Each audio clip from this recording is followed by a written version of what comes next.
I'd like to spend a few episodes on the Roman military machine. And I want to explore how this force-fueled expansion secured borders and bolstered the emperor's power. Today, I want to explore a few questions. How large was the Roman military? How much did it cost? I also want to think about why Rome has a military in the first place, especially under the emperors, and the role that soldiers played in both receiving imperial ideology, but also in creating it. We're going to get started on the Roman military on today's episode of the Pax Romana podcast.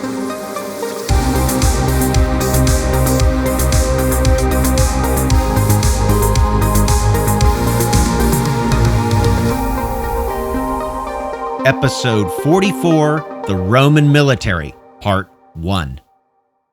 The Romans portrayed themselves as militarily powerful, but also judicious. In reality, when dealing with foreign peoples, aggression and expansion was often the first option. In many cases, the use of military force for the Romans was driven by immediate problems and not necessarily long-term planning. Now, there are those scholars that think that the Romans had a kind of grand strategy that spanned multiple generations for accumulating and then pacifying and ultimately unifying an empire. And there are certainly moments when we see those impulses explicitly in the plans of emperors and military leaders. But more often than not, I don't see much of a central or grand strategy. The Romans deployed their military often to solve local problems in particular places.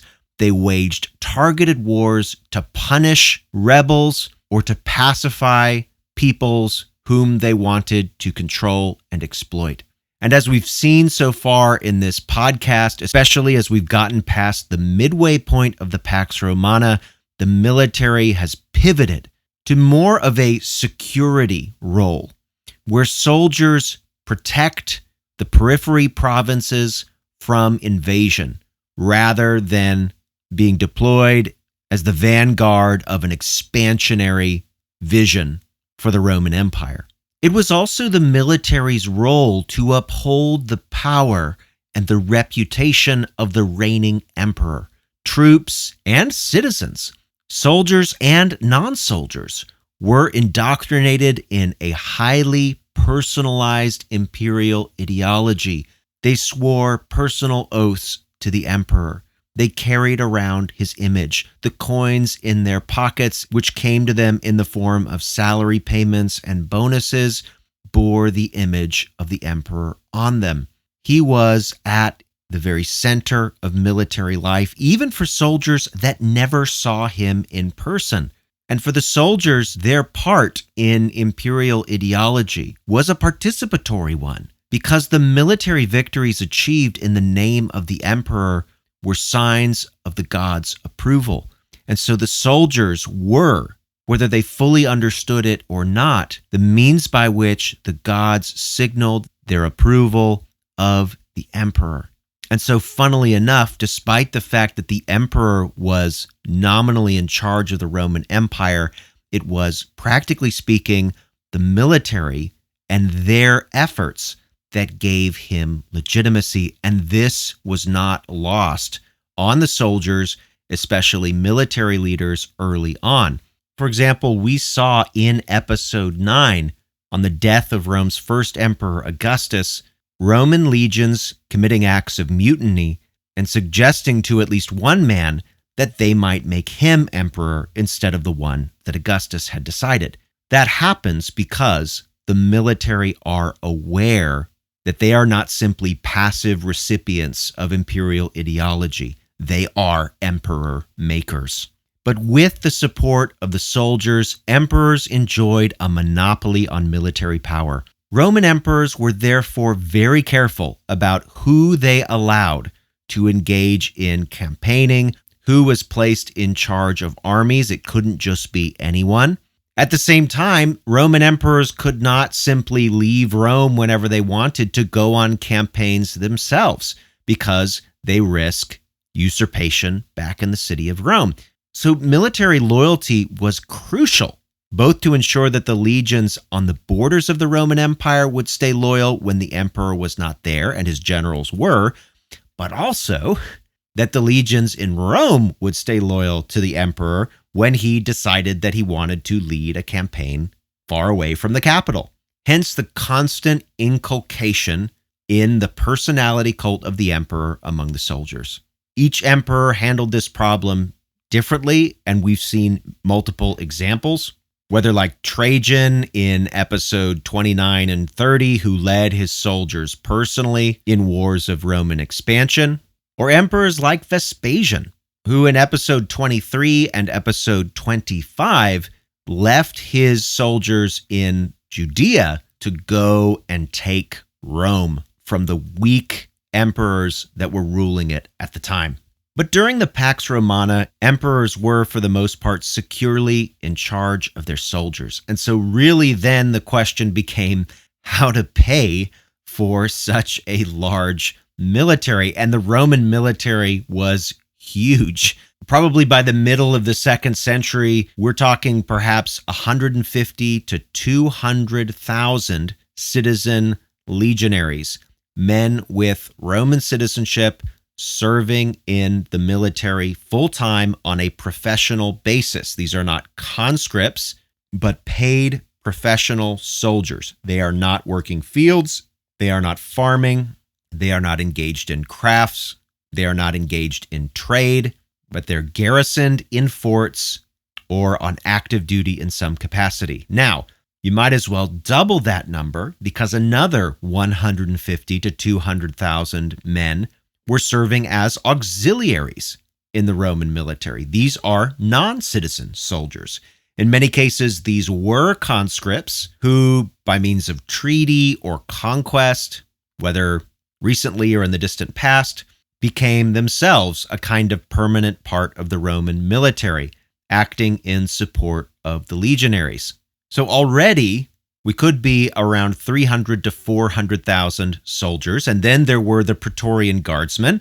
And if you want to know more about the Praetorian Guard, I go into a little bit more detail at the beginning of episode 10.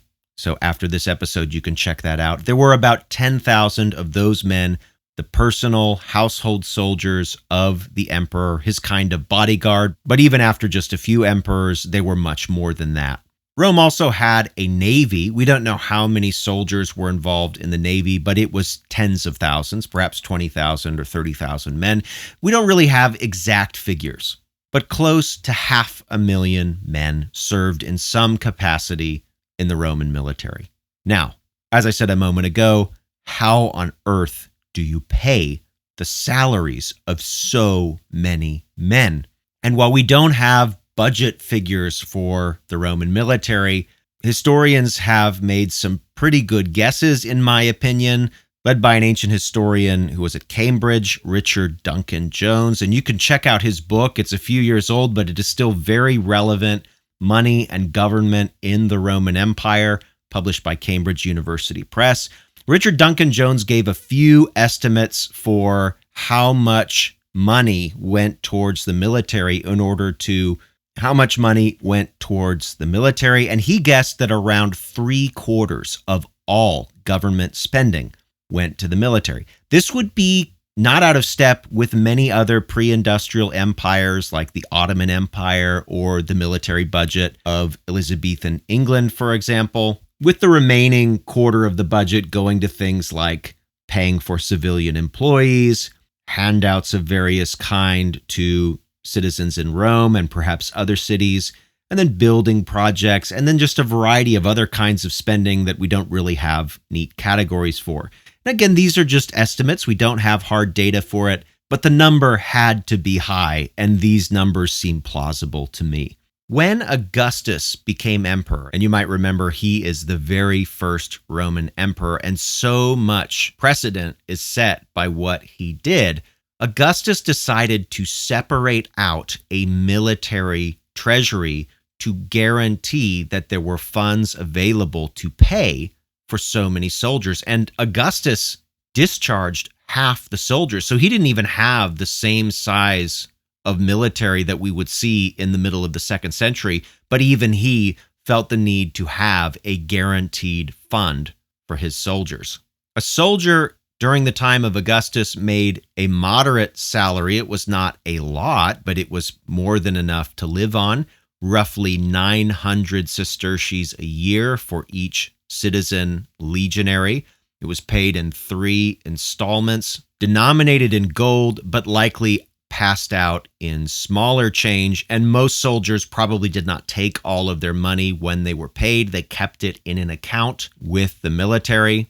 And that salary figure established under Augustus basically stayed the same for around 100 years until the reign of Domitian, who gave the soldiers a 33% increase, bumping up their annual salary to 1,200 sesterces a year. Now that's the legionaries, and we can track their salary figures reasonably well throughout the entirety of the Pax Romana. We know less about what the praetorians were made. We guess that they made a little bit more. We also don't know what the auxiliaries, the non-citizen soldiers, made, but we guess it was a little bit less. Now, as I said, this is a modest salary based on what we know of other wages and prices in the Roman Empire, but the soldiers did not get it all free and clear. They were expected to pay for their own weapons and gear and supplies, at least in the 1st century of the Pax Romana. Sometime in the 2nd century, emperors decided to also fund the weapons and gear of soldiers. Sometimes soldiers had to take out loans. We have documents from the Pax Romana period detailing, for example, a cavalryman named Lucius Secundus taking a loan of 200 silver coins so that he could make ends meet until he was next paid. Yes, the Romans had payday loans, and soldiers at least had to take them at times. So between daily expenses that they just needed themselves, the cost of their gear, I imagine Roman soldiers were not able to save too much, but they were also given a retirement plan which helped compensate for their otherwise pretty unimpressive salary. Back in the Roman Republic, soldiers were given land, but by the time of Augustus, this practice had largely stopped, and instead soldiers were given a cash payment when they retired. And it was worth about 15 years or so of salary, 12,000 sesterces in a cash bonus lump sum at the end of their 20 to 25 years of service. Now, as I said, initially this all came out of Augustus's special military treasury, which he set up through a large personal donation. And then after him, it was funded through regular taxes and very quickly began to fail. During the Pax Romana, soldier salaries were almost never increased as a result. Now, fortunately for them, inflation generally was also pretty low during this time, so it didn't matter that they weren't getting regular pay rises, but emperors still often wanted to secure the loyalty of their soldiers, and so they increasingly turned to extra bonuses that they handed out on various occasions. Really, they just found excuses to give money to the military to ensure goodwill. When they became emperor, they passed out money. On their birthdays, they passed out money. On the birthdays of their family members, they passed out money. On certain key anniversaries, before wars, after wars, during triumphal parades, sometimes just for no reason at all, they just passed out a bonus to soldiers. Now, Richard Duncan Jones, in his book, catalogs these bonuses. And just to give you a sense of the difference, Augustus passed out something like 18 million sesterces worth of bonuses, both to soldiers and citizens. Trajan, however, bumped this up to 24 million sesterces, and Hadrian almost doubled that at 44 million sesterces. Now, we don't get into the reigns of emperors in the 3rd century on this podcast. At least that's not necessarily my plan. If folks are still interested by the time we get to it, I guess we could still keep going. But some of those emperors, like Caracalla, for example, handed out 140 million sesterces worth of bonuses to soldiers and citizens, and he only reigned a few years. So this kind of spending quickly got out of control. A soldier ultimately was able to live on the money that he received, but he was not so well off that he did not want more. And I think that's the point I want to drive home by all of this. During the Pax Romana, the military was well paid and yet, at the same time, unsatisfied. And the increasing amount of bonuses that were paid created a culture of entitlement among Roman soldiers, such that the Praetorian Guard, for example, was unashamed after murdering the third emperor Caligula to ask explicitly for a bonus to save the life of Claudius and promote him to emperor in the violent aftermath of that assassination. We know quite a lot about military pay and life because the Romans kept detailed records, and many of these survive, some of which survive either as papyrus documents or inscriptions, or in some cases wax tablets that we find in the western part of the Roman Empire. What did the soldiers give up in order to receive regular pay and a steady career? Well, perhaps most importantly, they were not allowed to legally marry. And if a soldier was married prior to joining the legions, he had to dissolve his marriage before serving. Any children he had or would have with an illegitimate wife were themselves illegitimate. They could not inherit from him and did not legally have his name. Soldiers were initially not allowed to own land in the provinces where they served, but of course Hadrian changed that. Soldiers received a variety of other benefits. They could not be prosecuted in standard civil courts. Instead, they were tried for their crimes in the military camp instead of where the crime took place. This was a huge advantage for soldiers, obviously, to be tried essentially by their peers and commanders. Once they retired, military veterans were exempt from taxation. They were exempt from compulsory services. These are called liturgies, by the way. They also did not have to billet soldiers in their house, which many people did in the Roman Empire. And over time, so you know a little bit about how soldiers were compensated and perhaps why a person might want to join the Roman military. What you don't know yet is who these people were. And we have some great source material that tells us about the lives of soldiers. We have surviving structures that give us a sense of the places they lived, the kinds of climates, the gods they worshipped, and their quality of life. And that's what we're going to talk about on the next episode of the Pax Romana podcast.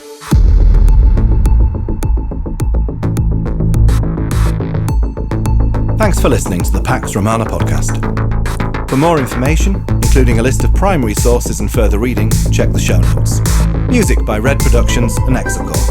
Follow Dr. Colin Elliott on X at ProfCPE or email colin@paxromanapodcast.com. Listen to more episodes on Spotify, Apple Podcasts, or just about anywhere podcasts are available. Stay tuned for the next episode of the Pax Romana podcast.